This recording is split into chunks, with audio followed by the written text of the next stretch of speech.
Happy first of the month and welcome to our fourth episode of Essential Talks. Today we are joined by another amazing mama called Kara, who is the founder of a company called Motivate PT. Motivate PT is a company that specializes in personal training for women who are going through pregnancy and beyond. We are doing you a favour and we are putting you ahead of the game to find out a bit more about this wonderful company Motivate PT and how Kara navigates motherhood and running a business, because I know it is not always smooth sailing. So stick around. I can't wait for you guys to hear this talk. I definitely felt like I got a lot of insight from it. I hope you're inspired and driven and enjoy this talk. See you in the next one.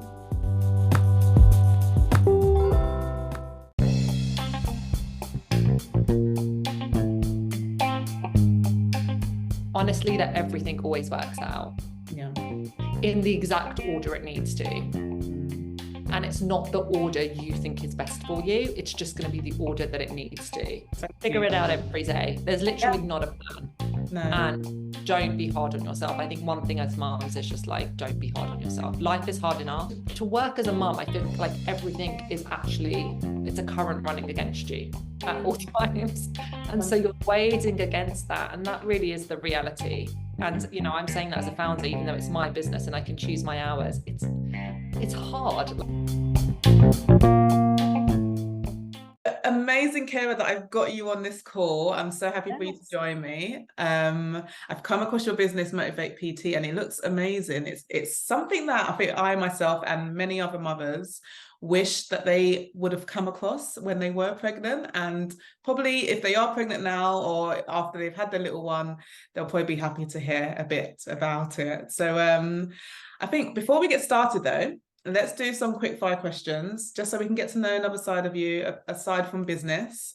So let's start nice, fun and lighthearted. So if you had a magic wand, what would be the first thing you'd do with it? What would you do? Oh my God, find a way to get some time back.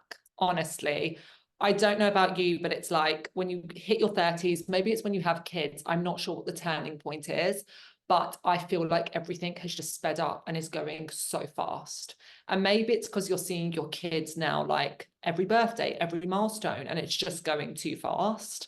And I don't know what I would do, maybe add more days to a year, maybe make time go a bit slower, but I wish I could play with time a little bit because it's all starting to feel too precious and it's all just, you know, like I don't even want to age another year. I'm like, I just want to freeze this year and just bottle it up. I feel like this year has just flown by, and I think you're so like time is a factor that just speeds by when you've got your little ones, and when you reach sort of get into your 30s, life just gets so busy. I know you want everything to speed up when you're at a certain point, like maybe your 20s, and you're like, I want to settle down and I want to meet the one and I want to have kids, and then suddenly when you have it, it goes way too fast. And yeah, I'm struggling with that a little bit at the moment. I'm not going to lie. I'm just trying to be very present. I'm trying to just take it all in. But yeah, just coming to the end of the year now, I'm like, how did this year go so fast? Yeah, how did it happen? How did we even reach December? We're going to be saying this literally next year, December. We're going to be like, I know. But then I think that's a thing of age, isn't it? I think as we age, it starts to speed up. Yeah, definitely. Okay, so time is one of them then, definitely. Yeah. Okay, so if your life were a book now, what title would it be? Oh, that's tricky. What title would my book be? Do you know what? Probably the name of my podcast, Superwoman Isn't Real. Okay, yeah, I love that. That is really the chapter of my life at the moment. I'm trying to embrace a lot of the imperfection in my life at the moment, a lot of the things that go wrong. Like this morning, as an example, I've had my 4-year-old sick last week. My 2-year-old has been sick now for 5 days. I got into the office at 10:15, not 8:15. I had to get my team to move around meetings. And honestly, it's a Monday and it started in actual chaos. But the old me, like 2 years ago, would have got so annoyed this morning, would have tried to find a way to get in at 8:15, would have really stumbled through my day. And, you know, it got me nowhere. It actually got me nowhere because especially kids getting sick. there's actually nothing you can do about There's it. This is literally no control, is there? no None control, whatsoever. and this is being a parent, right? Yeah. So it would probably be Superwoman isn't real, because now I'm like leaning into this idea that like actually we are not superwomen, we're just doing our best, and actually that's all you need to do. As long as you're always doing your best, you're always trying to be a good person, things will always work out. Definitely, I love that, because I think society has sort of bred into us that super women are real. We should strive towards that, and we're striving towards something that is not even, it doesn't exist. It's not realistic. And That's that's literally what the podcast is. Yeah, that is in a nutshell. Thank you. You just oh, you're summarized it. welcome, Megan. It's like this idea that like I used to take it as a huge compliment. People would be like, you're such a superwoman, and I'd be like, thank you. Like, and I loved hearing that, because it felt like to me I had everything under control. But then on the days when I didn't have things under control, like today, like so many of the days in my year, the majority of the days in my year, you then feel like you're failing, and you feel like, you actually feel like you're less than, like you're like, I actually can't keep up with this. How am I going to keep running my business? And it's an impossible standard. So if we just don't set that standard in the first place, we accept things like this are always going to happen. You actually give yourself a nicer time. You actually are way, way better at everything. And it's something I'm really trying to lean into, because I'm a Virgo. I'm such a perfectionist. I'm such a type A personality. And it's been really hard for me to like be on this journey of just being kinder to myself. Yeah, and just being present, isn't it? Yeah. I think the next question leads perfectly into this then. So you may choose, obviously, what you've already mentioned to us, but if you can have a conversation with your younger self, what would you tell yourself? Honestly, that everything always works out. Yeah. In the exact order it needs to. And it's not the order you think is best for you. It's just going to be the order that it needs to. Because I really think we have to learn lessons along the way. And now when I look at the way my life has unraveled, and anyone can do this with their own life, it just has to go in a certain order. So we're always taught like it has to be, you get your educated, then you get your perfect job, and then your perfect job, you climb the ladder, and then you meet the love of your life, and then you have kids, and actually it really may not be like that, and like it's absolutely fine. Like if you're getting married at 50 but it's the love of your life, like then that's what it was supposed to be for you. And I just think like that is what I tell my younger self, because everything actually when I look back has worked out exactly as it needed to. Nothing's come too soon, nothing's come too late. It's just all coming in the right way. I'm smiling because your answer honestly gives me goosebumps, because even this morning I was going on, when you do your sort of manifestations in the morning and things like that, I was more focusing on enjoying the journey, and not just striving to reach the destination. So enjoying the negative parts of whatever may be deemed as negative, the closed doors, the open doors, like each of them have their place in our journey. And I think you've hit the nail on the head, just enjoying that process, of getting there. And we can all do it, because when you really do look back and you're like, would I change anything? Like but you have to do a lot of this inner work first, right? Otherwise, like if you're really not at peace and like happy with where you're at, then this stuff's quite hard. But if you do the sort of stuff you're describing, like your manifestations, you meditate, you slow down, you exercise, whatever it is, you take care of yourself, on the whole, you can look back and just say, I can appreciate every step for what it was. Yeah, 100%, definitely. Even if it was really hard and it was terrible, it was probably a lesson I needed to learn about something. Definitely. And I think it's remembering also that the hindsight that we always continuously have after we experience what we've experienced, it's the hindsight that tells us, oh, wow, that was meant to happen. So trying to remember that we can have that same hindsight in this journey that we're going through now, isn't it? Absolutely. Yeah. Amazing. We've actually got a bit deeper than I expected in the beginning. I love it. That is mum to mum though, isn't it? Like when mums talk to each other and you go straight to the deep stuff, because actually life is actually quite intense all the time, isn't it? So like it used to be very on the surface in my 20s, and now in my 30s I'm having a completely different experience where I'm having to tackle big things all the time. I feel that's where my life is at. No, I completely agree. And I feel like now when I meet people as well, like what you said, in our 20s, we're kind of more surface level conversations. Oh, I love what you're wearing and things like that. Whereas now I'm striving for like, tell me about your life. How did you get here? Do you know what I mean? Things totally. And like your time is so precious now. Like, you know, we don't have that much time as mums. Like, you know, I'm not going out every night like I would in my 20s and in December. Like, I remember when I'm like 24, I was just going out all the time. Anyone invited me to something, I was there. Now it's like, I'm lucky if I go out 3 nights a month, you know, like that's a heavy month for me. You can't really do it. You're waking up at 6:30 the next day. You've got to be really selective about what you show up to. And so when you do show up, I feel like if I'm going to go and I'm going to be there, then I'm really going to like make the most of it and have like the best time ever. But you don't get to do that so much anymore. So you have to be really selective. Yeah, no, 100%. Oh, well, thank you for sharing that. I mean, it's great that we've got that deep, but I want people to know the basics of you as well, you know, so Yes. your name, your business, you know, how did you get to the position that you're in now? So tell us that. Let's take it back. Yes, let's take it back. Let's rewind. So, yeah, rewind. So obviously my name is Kira Mahal. I am the founder of Motivate PT, and Motivate PT is a wellness platform that, gosh, I can't believe how many years we've been in business now, like 6, I think. Yeah. Prior to that, I was actually a private wealth manager in Mayfair at a really well-known private bank. And I studied like economics at uni, and I was like on this whole path, and I thought all I really wanted to ever do was banking.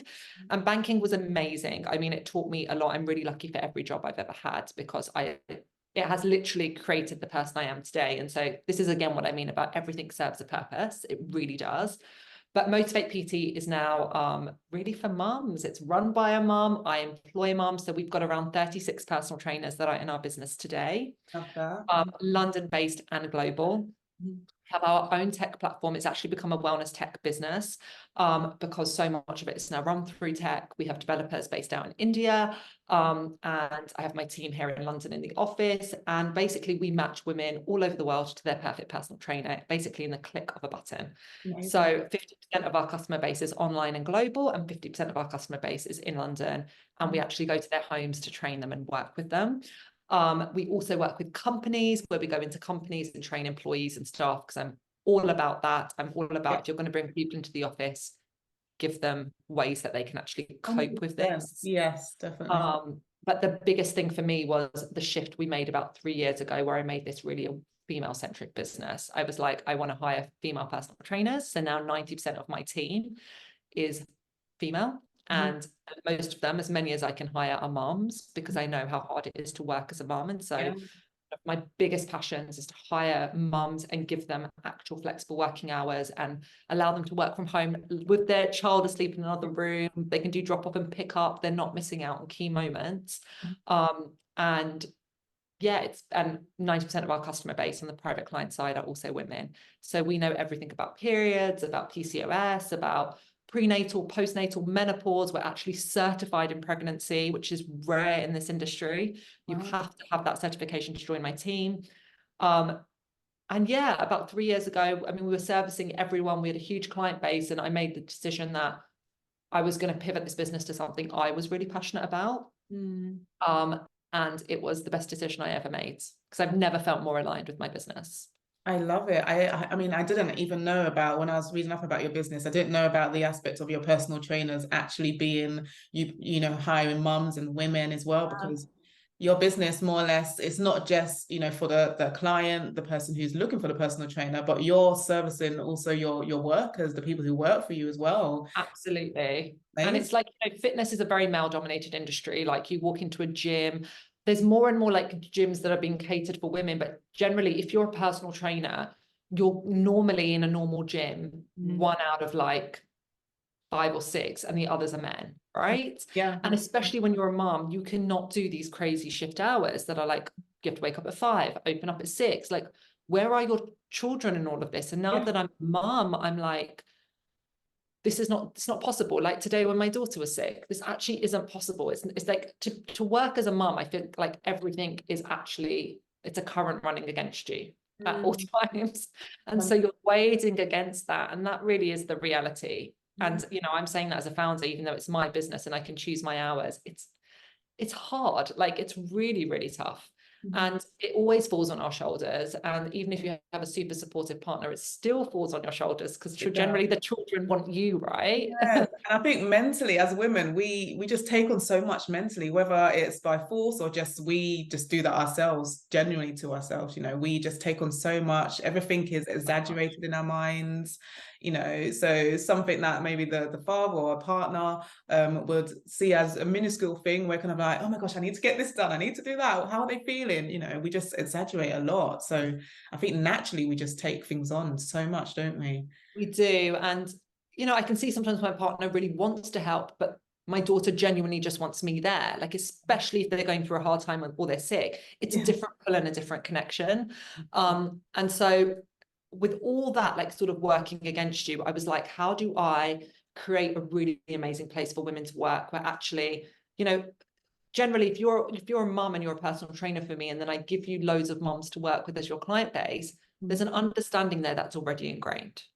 It's already present. Like, we already know what the other person is going through. So that's going to make for a much richer, better training experience, in my opinion, than rocking up to a gym and meeting a 24-year-old male PT with abs who's chugging his protein shake, that's asking you why, you know, you're not giving it your all in a hit session after not sleeping the night. Like, it's just not, it's not realistic. That is definitely a clear depiction of what it is. Like, I can literally see the vision in my mind when I enter my gym and just see, 100%. Yeah. And it's even like just talking about cycles with our female clients, we're just about to introduce a period tracker on our platform, which is going to allow all of our female clients to actually just like start logging their period cycles in and just letting their trainer know, hey, I'm in this phase, I'm going to need to take it easy, because then we'll adapt the workout. And again, we don't talk about that enough. So when you're leading up to your period and you're feeling bloated and generally your mood hormones are a bit out of whack and your emotions are like spiraling,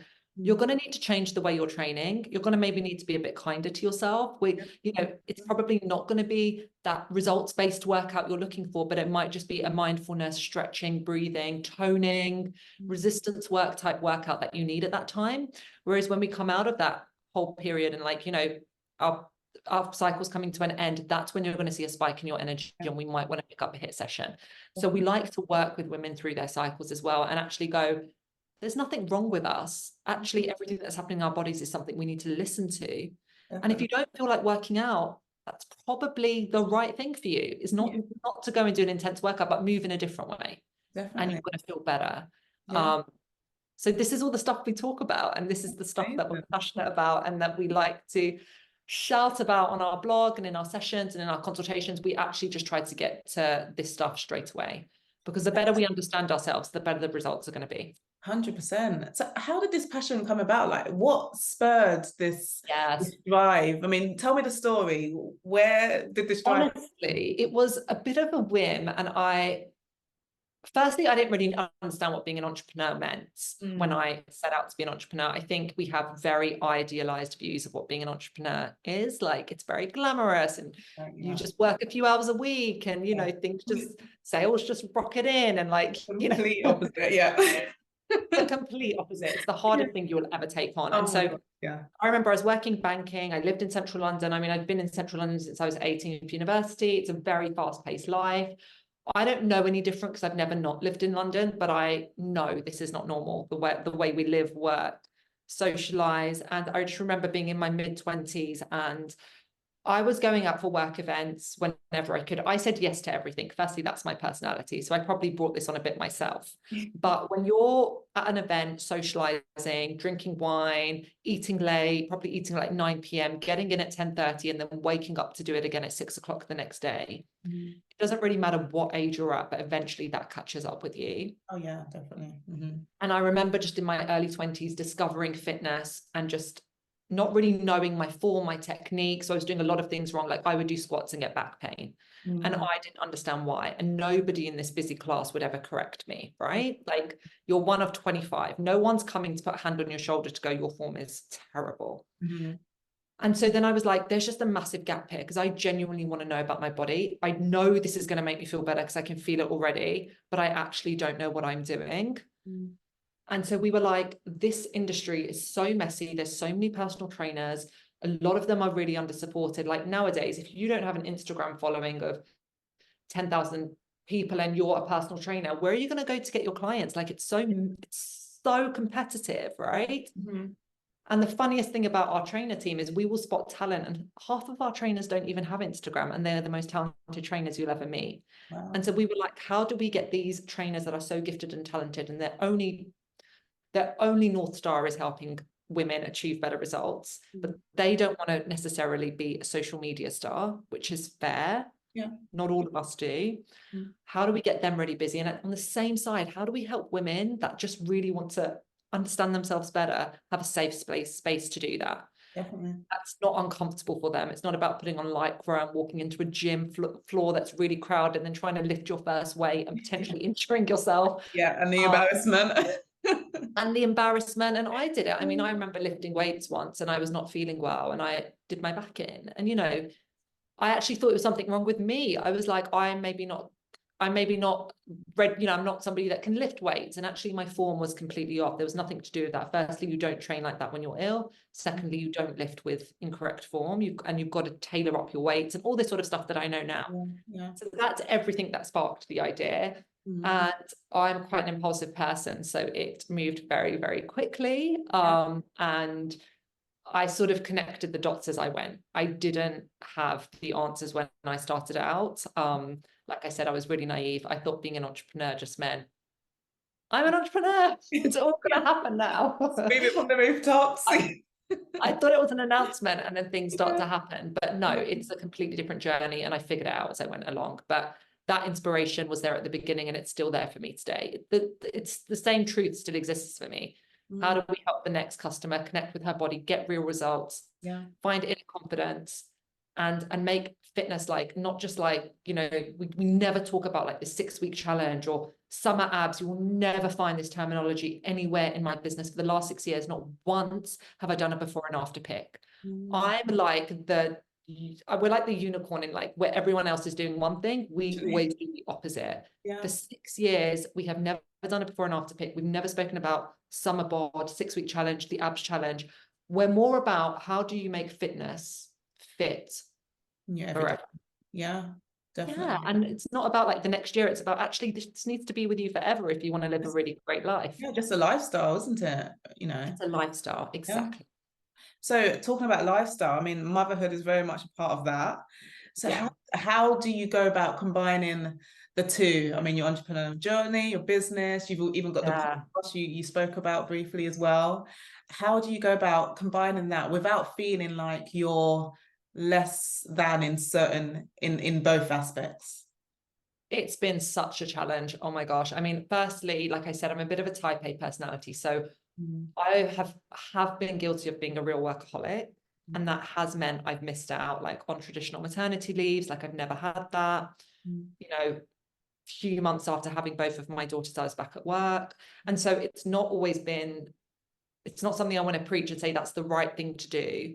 But that definitely kept my business alive because it's hard to run a business that is growing. That's definitely not an easy thing and it comes with sacrifice. And I think we have to be honest about that.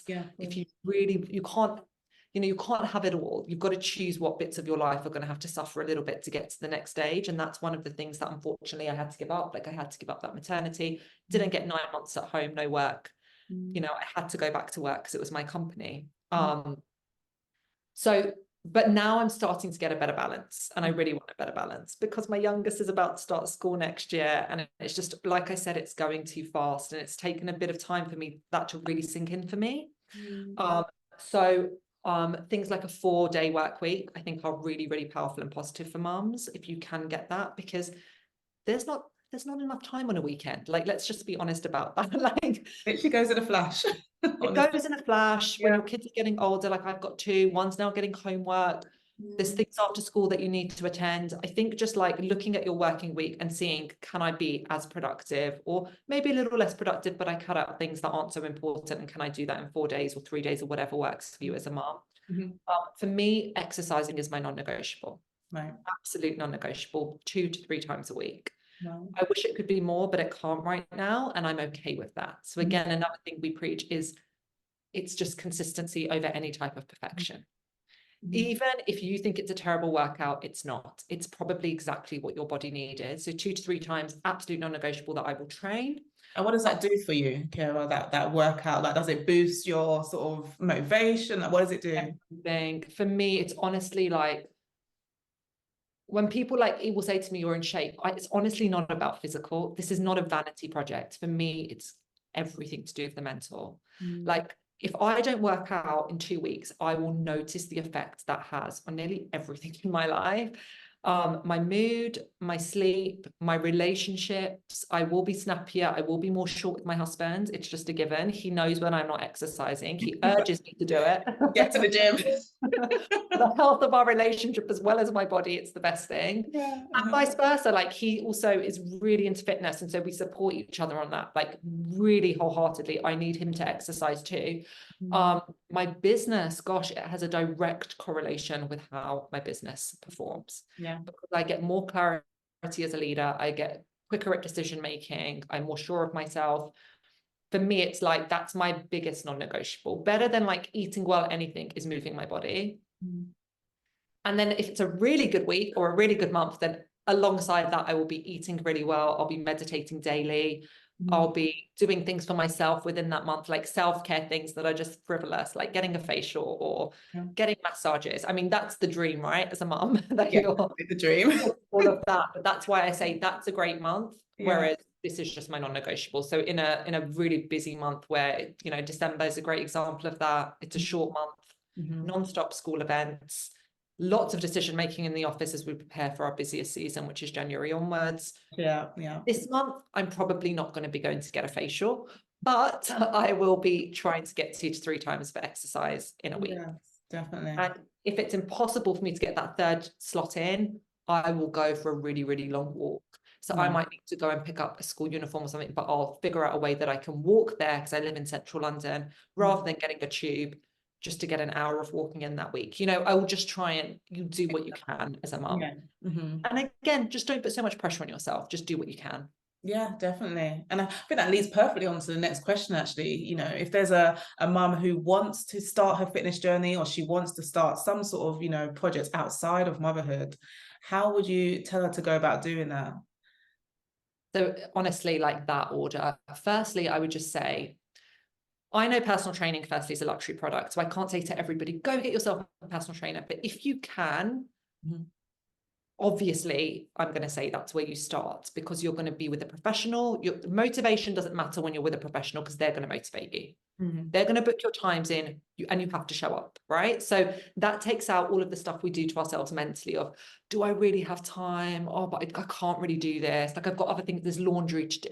Removes it all, because you've got a time scheduled with another, in most cases, woman who's busy. So you're not going to let her down. You're going to show up, and then she will lead the session. So it takes out the guesswork. What do I do? How am I going to stay motivated? All of that is gone. And generally, when you start, you're going to start to see results quickly, because we're going to push you probably a little bit harder than you were going to push yourself. But let's be honest. We need that sometimes. Yeah. So number one, if you can, get yourself somebody really qualified in your corner. And I actually mean that for anything in your life, like not even just fitness. Like, I think just getting a coach for anything in your life is going to get you results faster. Like, I'm a massive fan of coaching in all aspects. If you can't do that, then do the things that I've sort of taken you through. Get a walk in. Like, if you've got a very young baby, sometimes it's not possible when they're like under 6 months, because you haven't figured out a routine. I remember for me getting outside every day, and I had my daughters in Jan and Feb, so it was like the depth of winter. It was like actually a hard time to have a baby, because it was dark more than it was light. But I still went out every single day, and I got myself a coffee. I could have made one at home, but I used to just make it a thing to like, what's the furthest coffee shop I can walk to that I'd be comfortable walking to? And my daughter would sleep in the pram. I was tired, but it would wake me up in a way. It helped regulate my sleep cycles, because I would sort of push through and have a later nap with her rather than an early nap. You know, just like little things like that helped me develop a routine really fast. And that walk every day, honestly, was so mood boosting. And then the secondary effect was obviously helping you get physically fit, right? So just do what you can. If you have the motivation, roll out a mat. Just roll out a mat. We actually have a YouTube channel where we have loads of free workouts for women to start with. And a lot of them are pregnancy friendly, because everything we do is pregnancy friendly. It means, but even if you're not pregnant, you can do it. It's still really challenging, but it is pregnancy friendly as well. So it doesn't have the deep twists, the deep turns, the lying on your back. All of that is eliminated. So check out Motivate PT on YouTube and do a few of the free workouts. And yeah, just be kind to yourself. Just figure out what you enjoy doing and start with that, or what's easy to do when you have kids, I should say. Yeah, definitely. No, amazing. I mean, you touched briefly on they can find you on YouTube, Motivate PT. Where else can they find you? So obviously our website, motivatept.co.uk. You can follow our podcast, because we have one too, called Superwoman Isn't Real, where we talk a lot about fitness hacks. We talk to very like interesting mums who have managed to weave it in, and we sort of cheat and learn from them as well. And you can find us on Instagram, obviously, Motivate PT, at motivatept_UK. So we're on nearly every platform, but we try to give out as much free content as we can, because we know it's really, really hard when you are figuring out what on earth to do, either pregnant or prenatal.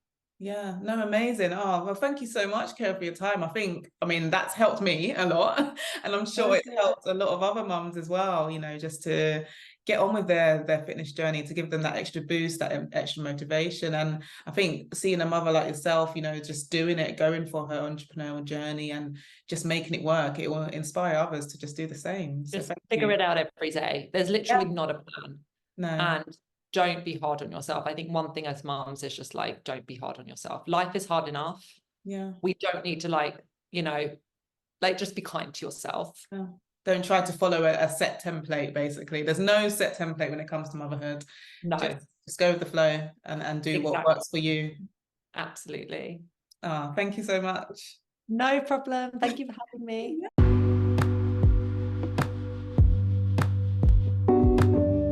Wow, I think I need to repeat that quote.